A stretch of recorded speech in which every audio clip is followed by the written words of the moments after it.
第三，舆论媒体信息控制是新兴战略武器。我给你们看个资料，一个英国女电视记者利兹费兰揭露利比亚战争真相，你们看一下。Over the past 6 months of the crisis, the first time I was on a peace mission, and the second time I was a correspondent for Press TV, and I also did some reporting for Russia Today. I left just after the so-called fall of Tripoli, and I was there during that horrendous week of the fighting in Tripoli. Dan's I think really well contextualized how the war in Libya is a war on Africa, but I'd just like to add something. Dan mentioned how NATO have been targeting over 100,000 soldiers in Libya, but there were also thousands of ordinary men and women. There were a lot of women who volunteered since the beginning of the crisis to defend their country, and they were armed by the government. And during that week in Tripoli when the fighting began, I witnessed how ordinary men and women took up the weapons that they had been trained to use during that 6 months to defend their country.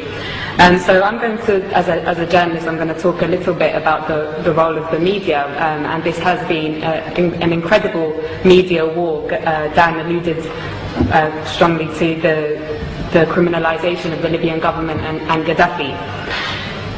So the media said that thousands of people were about to be killed in Benghazi, but they never showed us any evidence. They said that 6,000 people had been killed by the government.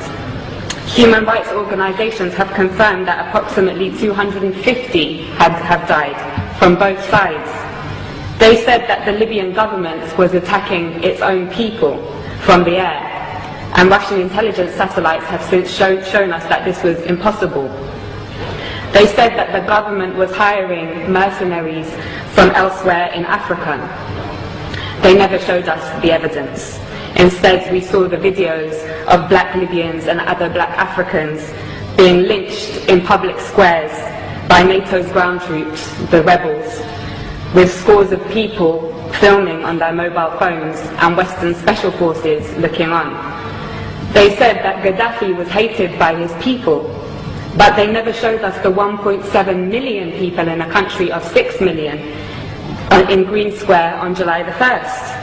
Or the masses in Talhuna, in Sabha, in Beni Walid, in Sirte, and across the country who demonstrated to pledge their allegiance to their leader and to the Jamahiriya.